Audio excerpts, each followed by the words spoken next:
portable is only good, but once I'm inside this school, I can't communicate because the walls are concrete and steel, and we all know what radio waves happen. So thus, putting a booster in the cruisers is a way for this to send the signal to the cruiser, and then it goes from 5 watts to 50 watts, which would then allow it to be transmitted. I know it doesn't really make any sense, how does it get to the cruiser outside the wall, but it's a shorter distance than going to the towers on these Marks radios. They've guaranteed us the 50 watt would eliminate our problems. The JAG grant allows for this type specifically, obviously with today's environment. This was only a short window period for us to do. It was 28 pages, I think the grant was, application, so it was pretty extensive. They want the wording, but they allowed us to put in for it because it meets a lot of the criteria for some of the programs that they're developing, such as the radios and equipment, infrastructure. So the repeaters is what adds the significant cost. Originally, it was only going to be right around $24,000, but once we add the repeaters to it, that almost doubled it. We went with an analog repeater initially because that was the first quote that they could give us. It's a little bit of a cheaper brand, I guess we want to call it. The fire department has some digital repeaters. We're going with analog. It still does the same thing. It allows it the portable that we have to boost from 5 to 50. So. Okay, what's the time frame of this grant? Well, unfortunately, the JAG grant is not awarded till January of next year. So in the meantime, we have communication problem. If there were a active shooter event in this school. Absolutely. And, you know, it's significant because, as I've spoken several times, not to beat a dead horse, but to save money, the previous chief took the radios out of the cars to save money. But if an officer is on a fight or on a call by himself and this portable dies, what means does he have to call for help? They don't even have radios in their car. When my first day as your chief, I sat in a car and I thought it was a joke. I thought somebody was playing a joke. I said, "Where's the radio that we talk on?" It's the air. Well, now, so what happens? Oftentimes the officers are required to come back at least one time during their shift to get a new battery to charge this up because we know they're not going to last full time 8 hours. I don't even get probably 4 to 5 hours, and this is a brand new battery. Just the way it is, but that would allow us to put the radios in the car and allow repeaters so we can get through these walls. And it's just not in Champion School. It's the same thing in Kent State, same thing at TCTC, Fairhaven, Sparkle. We can't get out. Big ones. Yeah, any big commercial building, that's the problem we had, and that was part of the ARP funding that the trustees approved for 3 vehicles in the fire department. And we just picked the frontline vehicles, you know, any fires or anything like that. The chief's car, the first out ambulance, and the engine. We thought that those were the biggest priority, but yeah, when we were in here, they couldn't talk at all. Well, you know, it's my opinion that we got to take a serious look at this. You know, if heaven forbid there were an active shooter situation, not only in this school or any building that they have trouble communicating, and there were to be any kind of fatalities, and it came out that Champion Police could not communicate with officers in the building or whatever communication that they require, it wouldn't be on CNN in a shot. So it's something we have to take a look at. Absolutely. Yeah. Almost they were luck, you know, Okay. and that's the thing. Some of these portables were designed not to do this type of environment. Marks, when they sold it to the boards across the state, they thought it would fix that, but it hasn't lived up to its expectations in a lot of ways. But it's very expensive. And do you think it's necessary to sit down with Trumbull County sheriffs, and that, I think you said that they're on a different. They're on a completely different channel. So Tom and I have been sitting down weekly, if not probably every couple days, to try to come up with a plan in the event and develop a township policy to where in the event of something like this, because as it stands, without giving up too much confidential information in a public forum, our best bet would be to run to one of the school principal's offices and grab one of their radios that they have at their desk to use, so we can talk to each other. Yeah. So, Makes sense. we're trying to figure out a way to use the channels we have and go back and forth in the meantime, because if I speak, Trumbull County Sheriff's Department can't hear me, and I can't hear the Trumbull County Sheriff's Department in the school. So they have to notify their dispatcher, who then notifies our dispatcher, who then notifies us. And I can't talk to him on the scene. And I can't talk, yeah, we can't. So I can't, just like in the active shooter training, if I'm in the building and I need the fire chief to come in and start getting victims out safely, I'm probably gonna have to pick up my own cell phone and call. And that was set up by the sheriff. That was what? Set up by the sheriff. He set this up. I think it's ridiculous that you're blind to what's going on. Try working a football game. You can't talk to each other.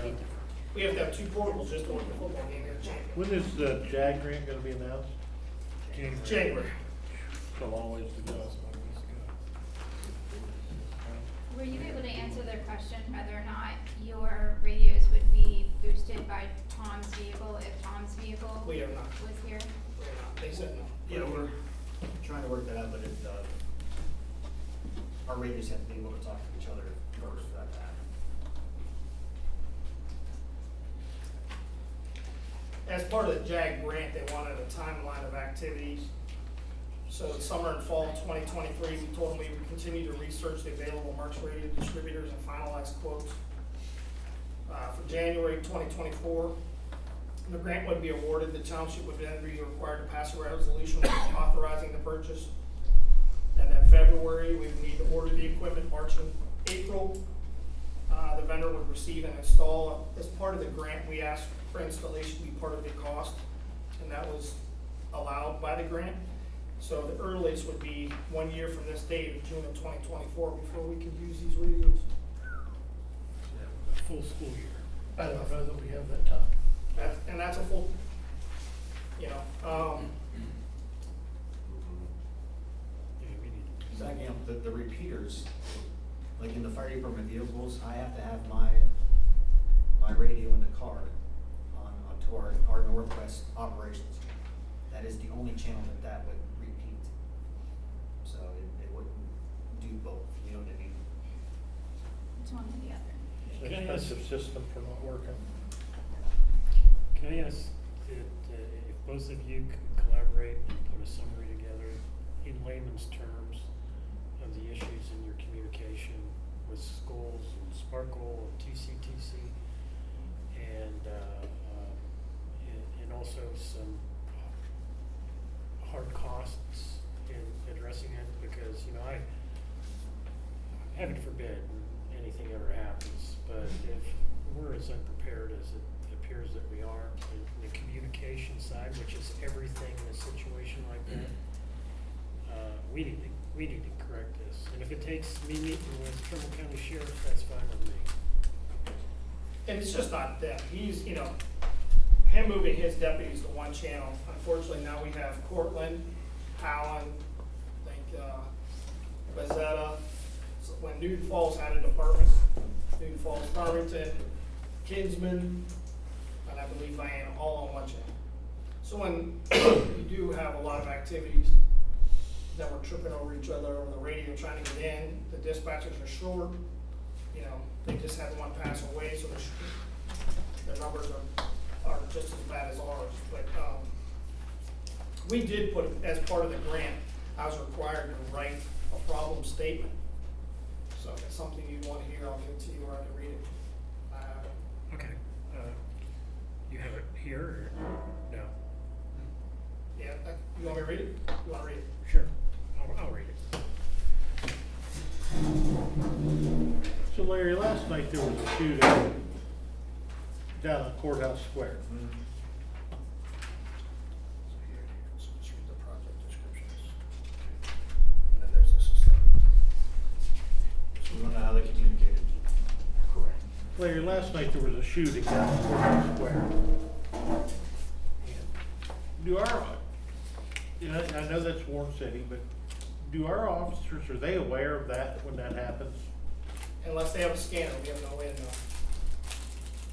The Because our 2.5 miles south of us, there's 3 people get shot.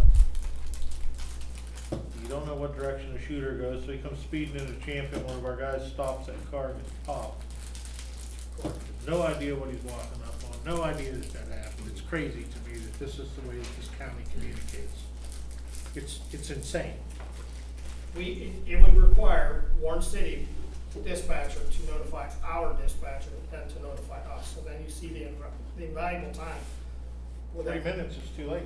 Well, you know what they do, because Warren City's dispatcher is in the 911 center. So hopefully she's not on break and then she yells over to her, hey, just so you know, it's a mess.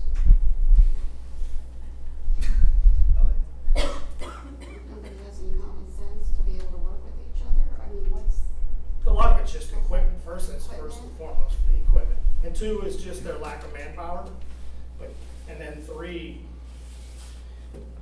I'm not gonna say too much, because I have to work every day with those guys. You know, they're our backup no matter what, and we're their backup. There's only a few of us in each, in the county. But it's tough. sitting here listening to this is pretty scary. Where I came from, yes, I came from the highway patrol. I mean, I don't consider that to be, living lavishly by any means, but our equipment was just sufficient enough to get the job done to serve the communities that we were in. And Trumbull County 911 service is not sufficient. My daughter's a teacher and wants to work in Champion and can't, once you get inside Champion, you can't even communicate with somebody else. It's not just us. You know, Howland had an incident, they're running into the same problem. So, actually, I had a meeting in Howland last week, and we were talking about how we're working together on this, so I think it's gonna be a collaborative effort between multiple agencies at this point. You know, when we have these county resource officers, you know, that are here, which is great, but when you can't communicate with us, it's just. Yeah, there's an officer that's on the scene. He has some idea of what's going on or where the shooter might be, and these guys can't communicate. And you said it, we're gonna be on CNN. They're saying a new problem, but ever since we got the radios. They're saying a new problem. You need to fix it. You know, for instance, the gun that was found a few weeks back at the school, right before the end of the school year. I found out about it by telephone from Mr. Grabowski. Then the sheriff called me on my cell phone. Because again, there's no way to call from within the school on the radios from the sheriff's department to us. So cell phones, personal cell phones. And of course, that social media gets there a lot quicker than what you can getting the information out. So we appreciated your statement that you made on social media. And that's what we're trying to do. Yes. Unfortunately, most of the job that you see on social media is to dispel the Right. people who like to embellish and cause, hey, look, I'm out. Just as I pulled up to the fire today, there's a lady who's driving down the road filming, and then she's turning the camera around with me behind her, with my lights going. She's doing this so she can be the first one on Facebook to show the fire. I'm like, what are you doing? And she had 2 kids in the backseat, in car seats. I'm like, what are you doing? I said, it's all about Facebook. You're right. So that's why, working with Mr. Grabowski, we decided we're gonna put these statements out quickly to dispel any malicious, and I say malicious, because some of it is malicious. That is. Anything else for Larry? Rex. Anything else for Larry? Oh, I thought you said.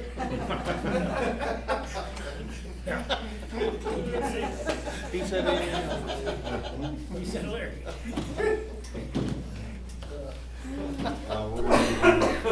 Larry, anything else? Thank you. One other thing, how's the 1033 program with Bethany? So actually, we just got offered a Humvee out of the 1033 program. But I think by the time I got back to the station, I got an offer. I think somebody else has already taken it. So Tom and I have worked, we're continuing to work on it. We're actually thinking, like I told you before, it's a firewall issue with our computers. Were you able to break through that? We have to actually use a personal computer, I think, at home, But you can't get through that?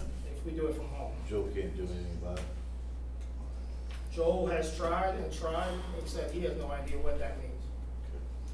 What- So working with Warren City had the same exact thing. They had to remove their firewalls from the computer in order to get on this government program. Once you're on, you're on. Then once you're on, you have to give 3 law enforcement reasons to obtain any equipment. So such as if you want a bulldozer or skid steer, you have to put, why do I want a bulldozer or skid steer for law enforcement? You just can't say I wanna have it for Champion Township. You have to put that, I wanna build a police range, so I need to move soil. And then you have to give 2 more reasons. So, for those of you that don't know what the 1033 program, it's the military surplus that has been discarded by the military, can be given to law enforcement within certain parameters. Mr. Templeton's asked us to look at certain ways to help save money, but maybe we can get some of this equipment, trucks, semis, but after recent publicities, and I'm not gonna say this for sure, I'm speculating after recent publicities of riots in certain communities, you saw police in heavily armored gear, and there were some politicians that made comments that we look like we're militarizing our police departments. So thus, they wanna make it even more difficult. It's really not that much more difficult, just give 2 more reasons. We went from 1 reason to 3, but we're working through it. You can get some equipment from helmets, ballistic helmets to, again, semis, trailers, what else? Well, the Bobcats. good news is that you broke through. Hopefully we broke through. Good, thank you. We're gonna move on to, the road department. Sean, I'm gonna go ahead and give you a report. First, I went to a pre-call meeting at the county today, and we had to have our OPWC grant agreement in to Shealy and Sands, and all the townships did, except for Champion. We were the only one that didn't have ours in. So, our OPWC grant agreement with Shealy and Sands, yeah. Champion was the only one, so that's quite embarrassing. Why isn't it? Have you seen it? I don't have it. I don't know. I gave everybody a copy of it. I did not put it in the trustee basket, and I think I thought Sean was gonna have you guys sign it. He thought I was gonna have you sign it, so it's here tonight. It's here? Yep. Okay, we need to get that done, please. We fixed that 22-foot of curb on Callan. Remember you gave me a call last year, God called you. We got that done, now it's done. We fixed 28 graves in the cemetery, we trimmed all the bushes in the cemetery, put on new mulch, some new rock here and there. We put new rock by the Eagle Scouts project. I gotta go to Downs.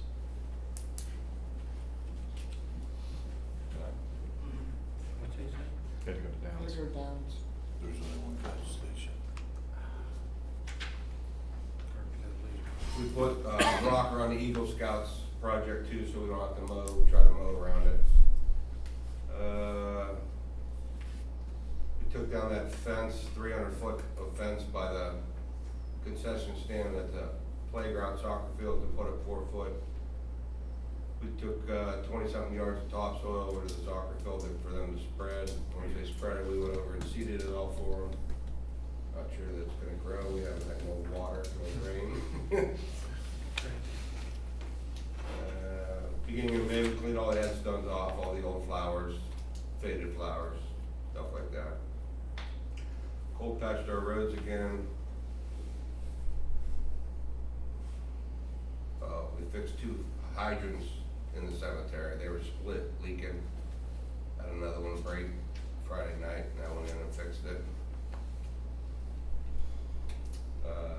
County came in, we did flushing on Cross Creek, Airport, Hummel, Schaefer, Copeland, and Old Colony. We, end of May, beginning of June, we cleaned the retention pond at the end of Dalton, and we cleaned the ditch that drains the pond. But we gotta wait for it to dry out, and probably go back, bring a little dirt from the back, because when you dig the cattails out, the roots are about a foot and a half deep, so it's a little deeper than it needs to be right now. So we're gonna take some dirt in and fix it, and the people in Dalton are gonna get money together for the riprap rock. They need a 3-foot wide, 3-foot deep, 130-foot trench of rock from the inlet to the outlet installed. So I told them if they get the money together and get the rock, before we leave, we'll put that into, so they're done, they don't have to have nobody do anything. So when we leave there, it should be complete. Yeah, that's about it. Any questions for Sean? You get that cross pipe cleaned on Old Colony, you got it open? Yeah, it actually crosses the road and then goes up down. Yeah. Yeah. It's open again? Yep. Guy asked me the other day, and Yeah, we were just there, I don't know, last week sometime. Took me a while to get the county to get the truck over. I didn't wanna pay Kings again, and other one we use isn't that powerful, so I had the county come with theirs. okay. You guys did a great job in the cemetery for Memorial Day, Sean. A lot of compliments. Yeah, we can A all, lot of compliments. appreciate it. Anything else for Sean? No? Okay, thank you, Sean. I'd like to get folks to meet Mr. Jerry Brown, he's our new zoning inspector. He's the first person, Jerry will give his report for the zoning inspector. Well, from the information I gathered from what we had left, we had approximately 7 building permits this month related to building additions, decks, roof changes and additions. Had 2 for above ground pools and 11 garage sale permits, 3 of which were during a free week. Currently I'm working through all the messages, okay? There's at least 45 messages on the phone. So, it's about high grass, abandoned buildings, Behold, Eldon, North Park, Schaefer, Downs Road, they're all through the town. So we'll be working on those, trying to get them all cleaned up and, the best we can, so, we know they're hazards and we want to get them cleaned up, so that's our first step, so. I mean, you can call me if you got any other problems, we're gonna rearrange the office hours and probably be there a little bit more than we were before. We'll have day hours and night hours, so, just give us a call and if there's a problem, we'll try to take care of it. I like how you're looking right at Silas for that. I've got questions, so. Jerry, He knows. Right No, there. I don't know anything. Jerry, you may be excused. I won't beat you up too much on your first day. Hope they prepared you well. Anything else for Jerry?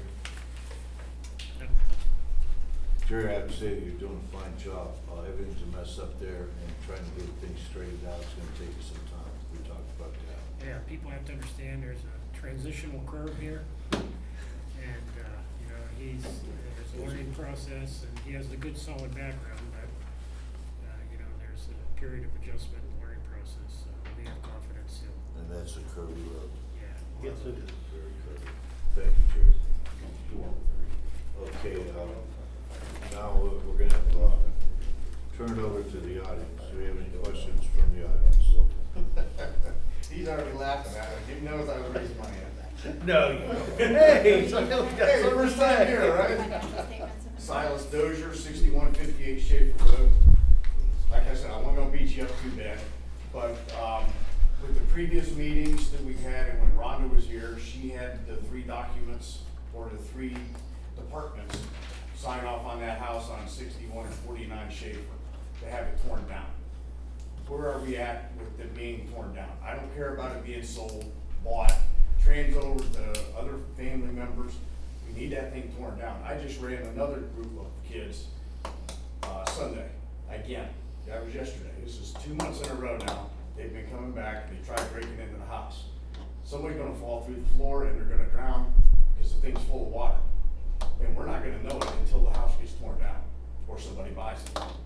It's a nuisance. It was the next house online to get ripped down and torn down, do whatever they had to do, when Rhonda was still in place. Where are we at with that? We are no further ahead than we were when Rhonda left. It's all tied up in the heirs of the property. I think I read that there was 11 heirs to that property, and one of the heirs took it upon themselves to divide their portion into 7 or 8 Yeah. pieces. So you went from 11 to 18, 19 heirs. So, and that's a long, arduous process. You're dealing with attorneys on both sides. And I understand your frustrations. Nobody's more frustrated than we are. I know, because I keep coming here, and I'm gonna keep, even after the house was torn down. But that's where it's at. Yeah, Yeah, so. so, Well, okay. the only thing that I could suggest, guys, what about if, Tommy's got weight, and that, the fire chief, as far as getting that thing taken care of. It's in the attorney's hands. He has Yes. to do. I know it's in the attorney's hand, but, Yeah. he's got a lot of teeth when it comes to that. We gotta get a hold of the prosecutors or somebody and Okay, find that's- out where this is with these lien searches. It's been months. Yeah, cause I mean, it's So it going doesn't take nowhere. that long for. No, them it to- doesn't. It's been 7 months since we've been notified that it's gotta go through all the grandkids and great-grandkids and aunts and uncles, and nephews and all that. Some And so people, we they think Sounds like Greg said, he split it up even more now. Yeah, and it's even Those getting have worse. to be notified before. Is anyone